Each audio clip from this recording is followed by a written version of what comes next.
Gente, começando então na primeira parte desse treinamento, não dá para ficar falando sobre finanças gerais, receitas, despesas, investimentos, dívidas, sem antes entender o mindset. O mindset financeiro é muito importante, por quê? Porque é nele que a gente vai conseguir ter o nosso adubo para que a gente possa plantar algo e possa colher algo incrível depois. Se você não começar a modificar a forma como você pensa, dificilmente a gente vai conseguir modificar o seu bolso. E isso é importante porque pessoas que são quebradas ou estão quebradas, ou pessoas que ganham muito com mindset errado, muitas vezes a gente coloca a incerteza do que vai acontecer nos próximos meses, dias e anos. Uma pessoa que está ganhando muito bem, mas com mindset errado, num primeiro deslize, pode acabar sofrendo muito as consequências disso e, porventura, acabar não tendo mais aqueles resultados que geravam para ela aquele padrão de vida que ela tanto queria. E aquela pessoa que está mal financeiramente, ela pode ficar no âmbito de quebrada simplesmente porque o mindset não modifica. Ou você muda o seu mindset, ou dificilmente você vai conseguir mudar os seus resultados. O nosso bolso e a nossa cabeça é conectada. E isso é a primeira coisa que eu quero deixar muito claro para você. Se você não conseguir compreender que a sua mente e o seu bolso são conectados, muitas das coisas que você vai ter dentro do seu bolso, as construções da sua vida, os seus resultados nunca vão ser aquilo que você tanto quis, porque o teu mindset está errado. Então é por isso que quando tomamos a decisão de criar esse treinamento, o primeiro módulo, a primeira parte dele, foi relacionada a mudar o mindset. E para isso a gente começa batendo um papo sobre o quê? Sobre o porquê que as pessoas, elas sempre estão quebradas, são sempre mal de grana. Elas acabam sofrendo muito financeiramente e muitas dessas pessoas não conseguem entender o motivo pelo qual chegaram na situação onde está. E é engraçado falar sobre isso, por quê? Porque muita coisa é plantada durante a nossa vida. Muitas das concepções que nós temos sobre cultura, cidadania, finanças, investimentos, riqueza, pobreza, empreendedorismo, isso é plantado durante a nossa vida por N pessoas. Pais, mães, vó, professores, universidade, escola, coordenadores dentro do trabalho, gerentes, presidentes, vice-presidentes, diretores, parceiros, amigos, todas essas pessoas que estão na nossa volta são responsáveis por algum motivo, por colocar alguma coisa na sua mente sobre algum determinado assunto. E não é algo que nós podemos fugir, porque todas as vezes que a gente chega para fazer uma consultoria ou um treinamento, e quando nós conhecemos as histórias das pessoas, porque é necessário entender a história para que a gente possa entender como vai modificar. E isso é engraçado porque muitas delas começam a contar o porquê e as decisões que os pais tiveram quando elas eram mais jovens, e aí naturalmente a gente começa a entender o porquê da situação dela é uma situação boa ou ruim financeiramente. E por isso a gente precisa entender, primeiro, por que as pessoas elas estão quebradas. E alguns dos apontamentos que a gente vai colocar aqui agora é porque durante o decorrer das nossas consultorias, a gente acabou vendo que esses são os principais pontos que acabam sendo alegados pelas pessoas em relação ao motivo pelo qual o problema financeiro dela aparece. Então, as pessoas elas relacionam dinheiro a problemas. Isso é uma verdade tão grande porque eu lembro da minha casa.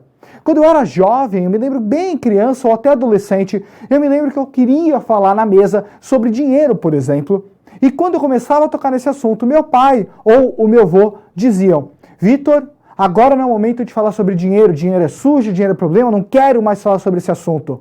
Naturalmente eu, quando criança e crescendo como adolescente, fui conectando o conceito de dinheiro, problema, dinheiro, problema. Por quê? Porque na empresa do meu pai ou até no trabalho do meu avô, toda vez que tinha algum ponto era relacionado a dinheiro, uma falta de aumento, um cliente que deixou de pagar, e assim esse dinheiro era relacionado a problemas, e isso dentro de mim começou a criar um âmbito de problema, dinheiro, problema, e tudo que é problema a gente quer se livrar, a gente não quer ter perto. E no teu mindset, se você estiver conectando dinheiro a problema, muitos dos seus problemas estão surgindo por causa disso. Segundo ponto, os pais não se preocupam em ensinar os filhos. Gente, se muitos pais sofreram muito por causa da economia, por causa de decisões financeiras, por que não pode ensinar as crianças? Não pode ensinar seus filhos desde pequeno como melhorar sua relação com o dinheiro? E aí acaba que a gente vê inúmeras pessoas que crescem, começam a entrar no mercado de trabalho com muitos problemas relacionados à falta de conhecimento, porque dentro de casa nunca tiveram um bate-papo com a família. Vitor, mas meus pais não sabem nada sobre dinheiro, eles sempre estiveram num âmbito muito problemático em relação à economia, a reservas financeiras. Tudo bem, mas eles sabem aquilo que não deveria fazer e por que não compartilhar? Os pais têm, sim, uma participação muito grande na educação das crianças em todos os aspectos. Em todos, e dinheiro também. Você que está assistindo esse vídeo, se você tem um filho ou pretende ter filhos, meu conselho, aprenda ao máximo sobre finanças para que você também seja responsável pelo sucesso dele lá na frente. Não adianta um pai querer colocar um filho numa boa faculdade, numa boa escola e simplesmente a grande base da vida relacionada a dinheiro, que são as finanças pessoais, esses pais acabam por não querer ensinar ou incentivar seus filhos a poderem aprender. Cuidado, e esse é um dos problemas que a gente vê mais comum. Terceiro, as pessoas aprendem através de erros. Quando a gente fala de aprender através de erros em vários aspectos da nossa vida, é normal. Mas quando a gente fala de dinheiro, aprender errando não é muito bom. O erro no dinheiro se chama dívida. E hoje, dentro do Brasil e muitos outros países, quando você tem dívida, quer dizer que você vai pagar uma bela de uma grana e é um dinheiro que não vai voltar para você. Então, quando você erra com dinheiro, você se endivida. E a dívida vira uma bola de neve muitas vezes. Toma um cuidado, não é assim que se aprende em finanças. É errando que se aprende, papo furado. Em finanças, não. Errando que se aprende, não. Você precisa cada vez mais conhecer, entender sobre o assunto para não cometer erros que já foram cometidos. Porque se você se preocupar em aprender com o erro dos outros, ótimo, você tem uma grande vantagem, a vantagem de não cometer os erros deles. Quarto, escolas e faculdades não ensinam nada relacionado à grana. Vitor, mas como assim? O amigo meu, ele fez uma faculdade de administração, ele não entende sobre dinheiro? Um amigo meu fez uma faculdade de economia, eu fiz uma faculdade de economia, e ele não entende sobre dinheiro? As faculdades ensinam sobre dinheiro de terceiros. Mas não existe uma faculdade ou aulas, muitas vezes, que ensinam sobre o seu dinheiro. E do que adianta você fortalecer pessoas para o mercado de trabalho, para a vida, só que um dos âmbitos mais importantes que elas vão passar a vida inteira delas, infelizmente não é ensinado. É necessário demais que faculdades e escolas cada vez mais coloquem dentro da grade finanças pessoais, para que as pessoas, além de serem excelentes profissionais, possam ser excelentes gestores do próprio dinheiro, porque os sonhos eles serão gerados a partir de dinheiro no mundo no qual vivemos. A gente não pode fechar os olhos para isso. E os pais têm mais uma responsabilidade. Se nós sabemos que escolas e faculdades não vão do dia para a noite mudar a grade delas, a ponto de ensinar seus filhos a entenderem mais sobre dinheiro, você como pai, você tem mais um dever, que é fortalecer o ensinamento financeiro para os seus filhos. Outro ponto, o Brasil não tem uma cultura sólida financeira. Não tem. Infelizmente o Brasil ele não consegue nem cuidar das próprias contas. Imagine das suas. Imagina te ensinar a gerir. Você aprenderia ética com um bandido? Exemplo. Assim como você não consegue entender finanças com alguém que não consegue gerir o próprio dinheiro. Você não consegue aprender coisas com alguém que não sabe ensinar. Você não pode aprender geografia com um professor que é de história. Você não pode aprender português com um professor de inglês. Cada um do seu quadrado. Infelizmente, o nosso país não é um bom exemplo sobre gestão financeira. E se ele não é um bom exemplo, como é que ele pode criar alicerces para que o povo possa ter um bom exemplo? Então não coloque as suas fichas dentro do país. Sabendo que o Brasil não tem uma cultura financeira sólida, então, mais um motivo para você ser autossuficiente e buscar cursos, treinamentos, leituras. Parabéns de novo por você estar vendo esse vídeo, porque com certeza você é uma pessoa que quer sair da grande massa do desconhecimento e começar a entender cada vez mais sobre esse grande conteúdo que são as finanças pessoais. Decisões financeiras não são compartilhadas. Isso é um problema que é um dos mais graves. Marido e mulher, pai e mãe, filhos e os pais. Quando tem um problema financeiro, existe um ditado que diz: mais cabeças pensam melhor do que uma. E por que é que dentro de finanças, quando uma pessoa tem um problema financeiro, está endividada, está sofrendo, ela acaba não conseguindo muitas vezes achar uma solução? Por que ela não compartilha? Vergonha. As pessoas têm vergonha de compartilhar problemas financeiros. As pessoas têm vergonha de falar para outras pessoas que estão endividadas. As pessoas, por essa vergonha, acabam que elas perdem grandes oportunidades de poder visualizar como que você consegue, de de uma melhor forma sair daquela situação. Quando você compartilha problemas, muitas vezes você passa a ter o quê? Uma informação de qualidade, vinda de alguém que passou por aquele problema. E se porventura você não tem ninguém no teu ciclo que possa te ajudar, ótimo, procura um profissional, porque a opinião de um profissional é chamada de informação. E quanto mais informação você tiver, melhor. Então toma um cuidado muito grande. E por isso que eu quero falar muito perto de você. Vergonha, gente, é uma das coisas que mais prejudica as pessoas. Por quê? Uma pessoa que tem vergonha de pedir algo, de perguntar algo, pode reparar numa sala de aula, pessoas que têm vergonha de perguntar para o professor sobre algo da matéria. Você não está pagando? Você não está naquela sala de aula? Por que você não pode perguntar? Finanças é a mesma coisa, compartilhe o que você não sabe e assim você aprenderá. Mas continuando, gente, falando um pouquinho de paradigma, e é por isso que eu quero falar sobre vergonha, sobre várias coisas, porque muitas coisas são paradigmas. Dinheiro é algo que muitas pessoas elas acabam vivendo sobre paradigmas muito grandes e no fim é uma besteira gigantesca. Tire essas besteiras da sua vida e com certeza as coisas vão fluir melhor. Dá uma olhada se você já ouviu alguma dessas frases. Sou pobre, mas sou feliz. Olha o tamanho dessa besteira. Eu sou pobre, mas sou feliz. Quer dizer que o rico é triste? E se tiver pobre e infeliz? Não pode ter? Gente, felicidade e pobreza, felicidade e riqueza são duas coisas separadas.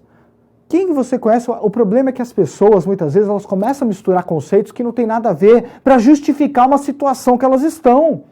Eu sou pobre, mas sou feliz. Então ela está predizendo que quem não é pobre é infeliz. Errado, tira isso, uma coisa não tem nada a ver com a outra. Você pode ser rico, muito bem amonado e feliz da vida. Segunda frase, sou pobre, mas sou limpinho. Quer dizer que rico é sujo? Quer dizer que rico não toma banho? Não tem uma coisa a ver com a outra. Só que essas frases, ao longo da vida, existe uma frase que foi muito falada pelo ministro da indústria nazista chamado Goebbels.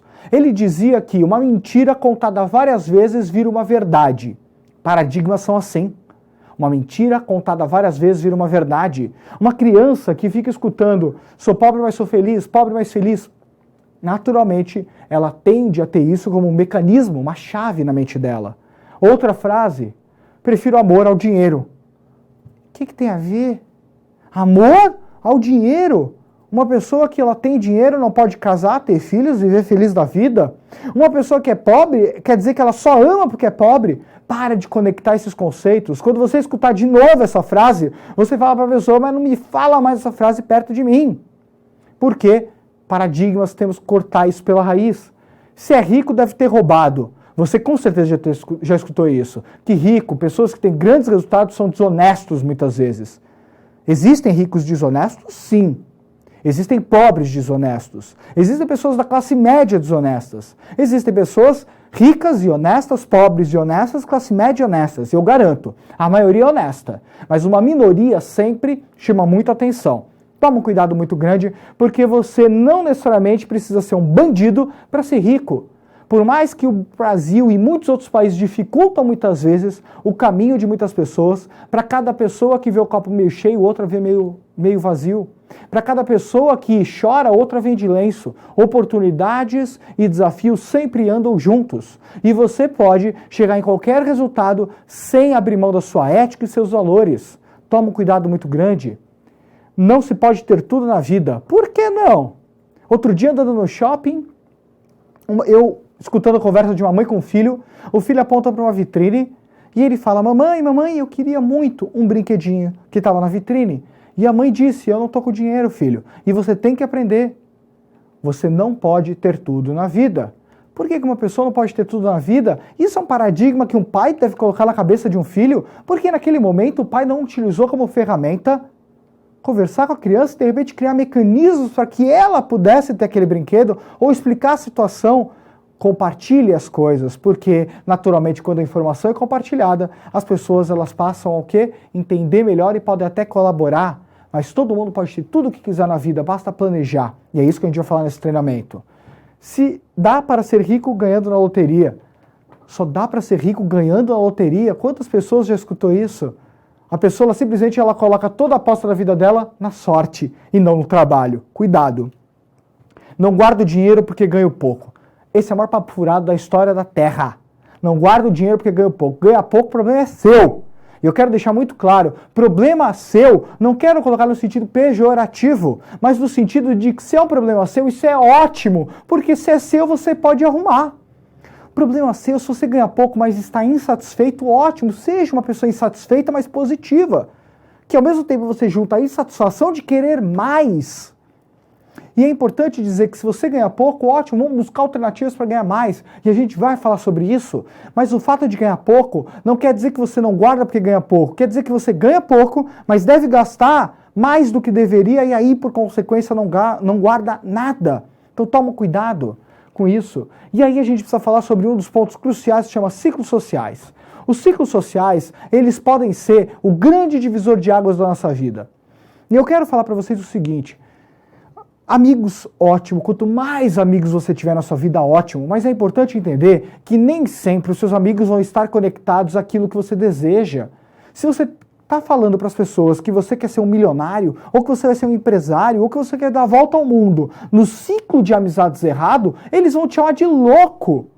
Eles vão colocar para baixo, vão dizer que não dá, não é possível. E muitas vezes você não muda de vida, por quê? Porque você dá ouvidos para a opinião de terceiros, pessoas que não estão na mesma energia que a sua. Toma um cuidado muito grande com isso, gente. É importante entender que você pode ter os seus amigos do bar, do futebol, das piadinhas, da cerveja, todos os amigos, o grupo familiar, mas é importante entender que você pode ter o grupo do pessoal do esporte. Você pode ter o seu grupo financeiro, onde você fala sobre metas financeiras. Você pode ter o seu grupo empreendedor. Você pode ter todos os tipos de grupos. Separa. Porque nós temos que lembrar da lei da associação. A lei da associação diz que nós somos a média das 5 pessoas mais próximas a nós. Quer dizer o seguinte: se você é a pessoa que está numa roda de amigos há muito tempo, avalia a média de ganhos dessa galera. Avalia a média cultural deles. A média de conhecimento, média de viagens, o estilo de vida, pode ver que é muito parecido. Se você quer mudar de vida, quanto melhor você mudar os ciclos sociais para você evoluir, melhor. Se você está numa roda e você é a pessoa que tem menos dinheiro e menos conhecimento dela, isso é sensacional, porque olha o caminho que você tem para evoluir. Então, quanto mais ciclos sociais para poder te ajudar a evoluir e chegar nos seus objetivos, melhor. E aí, a gente precisa falar sobre hábitos. Os hábitos, nós somos escravos de hábitos. Nós temos hábitos bons e hábitos ruins. Todo dia adquirimos hábitos dos mais diferentes possíveis. E, naturalmente, esses hábitos, durante a vida, eles acabam ficando cada vez mais enraizados. Olha o caso de uma pessoa que você fala para ela ler, mas há 20 anos ela senta a bunda no sofá e vê TV. Ela não consegue, porque ela está tão habituada àquele gesto, que muitas vezes ela acaba não conseguindo abrir o precedente para outra. Só que sabendo que você tem hábitos bons e ruins, e sabendo que aquela frase que eu disse no começo, que a sua mente e o seu bolso estão conectados, você precisa melhorar seus hábitos. Meu sócio, o Anselmo, vocês vão conhecer muito dentro do ESM Consultoria, ele fala muito sobre esses mindsets, sobre esses hábitos. E quanto mais você modificar esses hábitos, melhor vão ser os seus resultados. Ele teve a oportunidade de conhecer inúmeros casos empreendedorísticos de grande sucesso. E toda vez que ele fala dos hábitos dessas pessoas, nós conseguimos ver o quê? Uma similaridade de hábitos bons, resultados e hábitos. Conecte a sua cabeça de uma forma melhor com bons hábitos, e o teu bolso vai melhorar por consequência. E o mais bacana, dá uma olhada em algumas coisas. Livros versus televisão. Aqueles minutos que você gasta na frente da televisão vendo aquele monte de besteira que a gente sabe que tem na TV, vai abrir um livro. E se você está num treinamento de finanças pessoais, que seja livro de finanças pessoais, para você poder melhorar. A gente fala sobre estudar ou estagnar. As pessoas não têm que parar nunca de aprender. Quem para de aprender estagna, não tem conhecimento, não evolui. Nunca pare de estudar. Sempre evolua, sempre queira mais, sempre queira saber mais. Persistir, desistir, isso é hábito. Tem pessoas que começam a academia, na primeira semana já desistiram. Tem pessoas que começam uma atividade nova, desistem, um curso novo, desistem. Isso é um hábito. Você tem que ter o hábito de persistir. Os grandes resultados da nossa vida, eles vêm através de persistência. Reclamar e enxergar. Quantas pessoas você conhece que reclamam de tudo, mas quantas você conhece que podem até reclamar, mas elas não alimentam essa reclamação, elas buscam soluções. Naturalmente as pessoas falam muito, Vitor, você é um cara hiperpositivo, você não tem momentos de pessimismo? Tenho, mas eu não alimento. Eu tento buscar soluções, economizar versus gastar. Tem pessoas que têm hábito de economia, outras de gasto. Tem que ter o bom senso, claro, mas toma cuidado. Sedentarismo e exercícios. Pessoas que têm o hábito de se exercitar, outras são sedentárias. Tudo é questão de hábito e o seu resultado vai melhorar muito quando você passar a ter bons hábitos na sua vida. E para que a gente possa entender cada vez mais sobre qual é a diretriz que a gente vai ter no nosso treinamento. Escolher entre o presente ou o futuro. Eu não sei o que você prefere, mas nós, durante as nossas consultorias, a gente conhece dois grupos, os que pagam juros e os que ganham juros. E você ou é uma pessoa que paga juros ou ganha juros. Qual a diferença entre as duas? As pessoas que pagam juros são aquelas que vivem o momento, são aquelas que preferem parcelar, financiar, jogar para frente a responsabilidade do presente. Por quê? Porque querem, não têm paciência para construir e acabam que por isso abrem mão do futuro pelos bens do presente. As pessoas que já pensam em ganhar juros, construir solidez financeira, são aquelas que justamente ganham juros. Ganhar juros, criar um ativo, criar liberdade financeira, trabalhar no presente, plantando hoje como vai ser os próximos anos, visão. E isso é uma dos alicerces principais do nosso treinamento. Por mais que durante esse bate-papo que a gente teve nessa primeira parte, eu ainda não entrei falando sobre dinheiro, calma, porque como eu disse, se eu não conseguir modificar e você conseguir modificar aquilo que você pensa, eu posso falar tudo relacionado a como você pode melhorar sua vida financeira. Sabe o que vai acontecer? Vai tudo para a lata do lixo. E se você não mudar o mindset, você não vai mudar os seus resultados. A gente vai se ver na próxima parte, onde a gente vai iniciar cada vez mais entrando dentro do treinamento e melhorando bastante todos os aspectos financeiros do teu cotidiano. Então, anote tudo, veja tudo, reveja essa parte para que você vá para a próxima parte com cada vez mais conhecimento e aí você possa aproveitar muito esse treinamento. Porque você pode fazer o treinamento de várias formas, da forma errada ou certa. Da certa, anotando, tirando dúvidas, procurando informações, lendo, questionando. Cada vez mais, quanto mais informações você tiver, melhor vai ser para o seu curso, melhor vai ser para os seus resultados. A gente se vê na próxima parte.